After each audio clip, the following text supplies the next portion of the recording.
Napili na gayod ang hiyas sa Kadayawan 2019 ato sa coronation kagahapong adlaw. Gibida ang kultura ug tradisyon sa 11 ka mga lumad nga nagpuyo dinhi sa Davao City. Nakatutok si Tek Ocampo.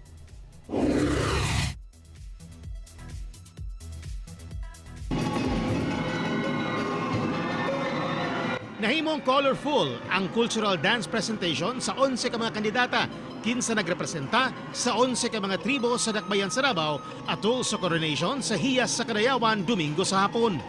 Mipakita silang tradisyon sa pagsayaw o matag tribo gikan sa Ata, Iranun, Kagan, Bagoboklata, Maguinadanaon, Maranao, Matigsalog, Ovo Manuvo, Sama, Bagobo Tagabawa ug Tausug.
Apan ang nimarka sa mga hurado ang tubag sa tulog ka mga hiyas sa question and answer portion.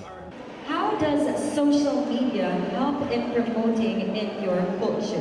To showcase, to promote, and to preserve our uniqueness, cultural traditions and practices, on how we are uniquely made in any circumstances and discrimination along to our journey. Dahil magkaiba man tayong paningin, ngunit mananaig pa rin sa huli ang ating hangarin. At yun lamang po, maraming salamat. May mga hamon pa rin na ang mga kababaihan na pumipigil sa kanila upang maabot ang kanilang mga layunin. Ano ang maaaring gawin ng mga kababaihan tungkol dito? Thank you so much for that question. I think women are the foundation of our community. Women plays an important role to our community. And that's why I believe that the empowerment of women is important. Because when empowering a woman and educating them, you are empowering the whole generation. And that's all. Thank you. Bilang isang babaeng binigyan ng kapangyarihan, ano ang iyong mensahe sa susunod na hiyas sa Kadayawan?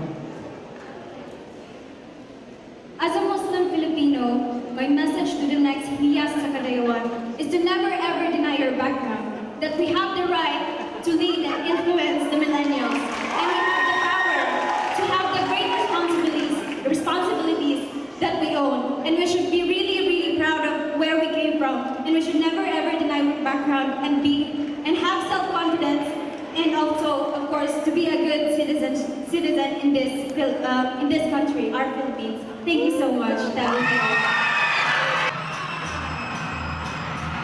Ug sa katapusan, gikoronahan na ang tulog ka mga hiyas. Ang hiyas sa Kalambuan mao si Jessa Andian, Bagobo Tagabawa Tribe, kinsa nakadawat og 60,000 pesos cash. Gusto nako na i-implement kung unsa man tong akong advocacy, which is to preserve our culture namo sa matao sa ka-tribes, especially po sa Bagobo Tagabawa. And then ang second nako na advocacy is the protection for our environment and our ancestral domains. Samtang hiyas sa panagiusa, mao si Coraima Hasim sa Sama Tribe, kinsa nakadawat og 80,000 pesos cash. My advocacy po is education for the basic illiterate children and also for the adults para mabigyan sila ng chance makapag-aral, hindi lamang mga kabataan at kundi mga nakakatanda rin po na gusto makapagtapos ng pag-aaral.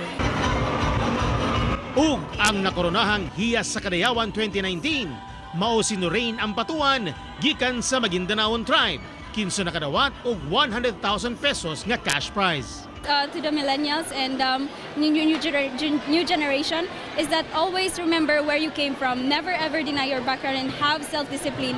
And yun po talaga yung it unites us all if you always remember where you came from. Ako si Teco Campo para sa One Mindanao.